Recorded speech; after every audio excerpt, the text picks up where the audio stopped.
Morning, everyone, and I hope you're coping with all the challenges that the COVID virus brings to us. And I don't need to remind you that we're in the middle of a global phenomenon.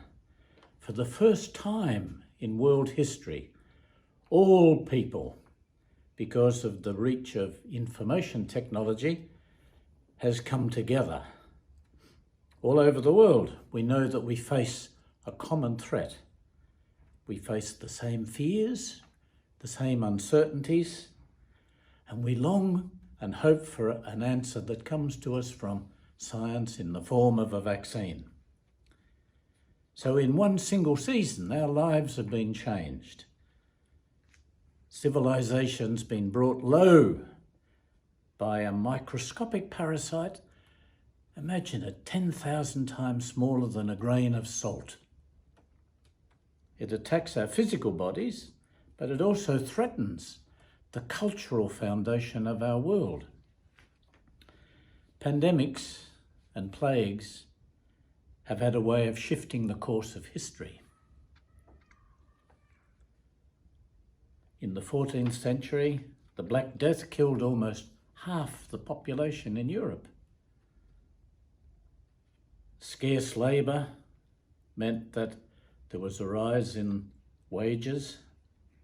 People expected better things, and it ended in the Peasants' Revolt back in 1380, a crisis that marked the beginning of the end of the feudal order and the beginning of the modern age.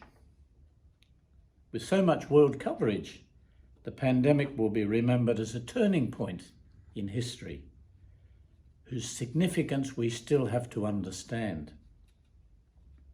So I suppose the question that I have for you and for me is, do you feel that the pandemic has changed the way that you think, the way you value things, the people who matter?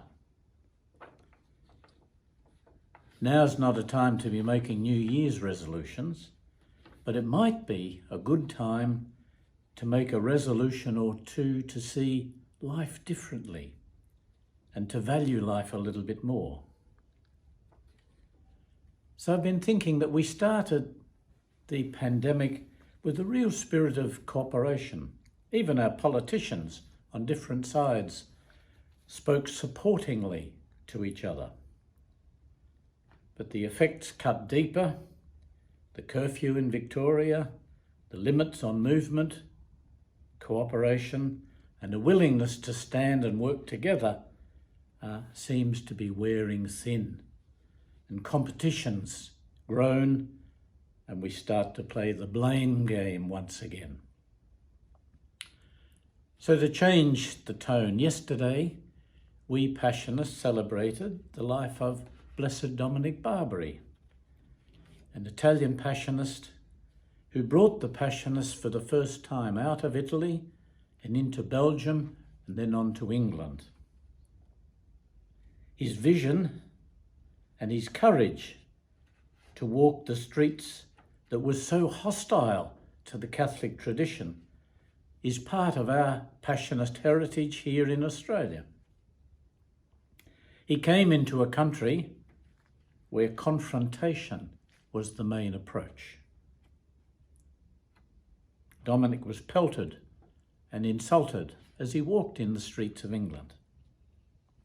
The people had learned to hate and to fear Catholics, or Papists as they were called. And Dominic, in his simplicity, in his poverty, and in his welcome, he was the man who was asked by God to welcome the man that we now call St. John Henry Newman into the Catholic Church. Dominic, I think, stands as a real gift to us today. He had a quite amazing understanding of how important it is to value the culture and the traditions of people who are different from ourselves. And I think that this was a key to his success. In his poor English, his limited expression, Dominic knew that he must show a welcoming face in a culture that was so different from everything that he'd left behind.